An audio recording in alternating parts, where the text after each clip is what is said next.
একটা ফেমাস সূত্র জানি, ডি বাই ডিএক্স ইউভির সূত্র।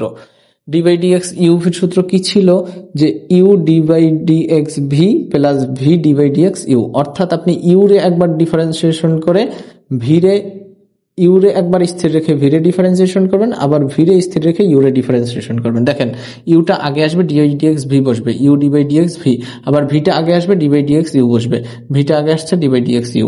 এখানেও কিন্তু সেম ফর্মেটই, অর্থাৎ পিটা আগে বসবে, ডি বাই ডিটি মাঝখানে, পরে ভি, আবার ভিটা আগে বসবে, ডি বাই ডিটি পি। তাহলে আমরা কি করলাম, P D by d t V plus V V D by d t P is equal to D by d t R T. এখন এইখানে যদি আপনি খেয়াল করেন তাহলে কিন্তু আপনার এখানে যেহেতু আপনি টি এর সাপেক্ষে ডিফারেন্সিয়েশনটা করতেছেন, এই সমীকরণের ভিতরে কিন্তু একটা টি আছে। তাহলে যখনই যেই ভেরিয়েবলের সাপেক্ষে আমি ডিফারেন্সিয়েশন করব, ওই ভেরিয়েবল যদি আমার সমীকরণের ভিতরে থাকে, ওই ভেরিয়েবলটা সমীকরণের ভিতরে থাকলে আমরা কি করব, ওই ভেরিয়েবলটা রাইখা দেব, অর্থাৎ সমীকরণের ভিতরে শুধুমাত্র ওই ভেরিয়েবল রেই রাখবো, বাদ বাকি যে ভেরিয়েবলগুলো থাকবে ওরে আমরা ডিফারেন্সিয়েশনের বাইরে নিয়ে আসবো। এই কারণে ডি বাই ডিটির বাইরে দেখেন টি আছে, টি রে আমরা ভিতরে রাখবো, কিন্তু আর তো আর টি এর সাথে সম্পৃক্ত না, এই কারণে আমরা আর রে বাইরে বের করে নিয়ে আসবো। দেখেন আর রে বাইরে বের করলাম, ডি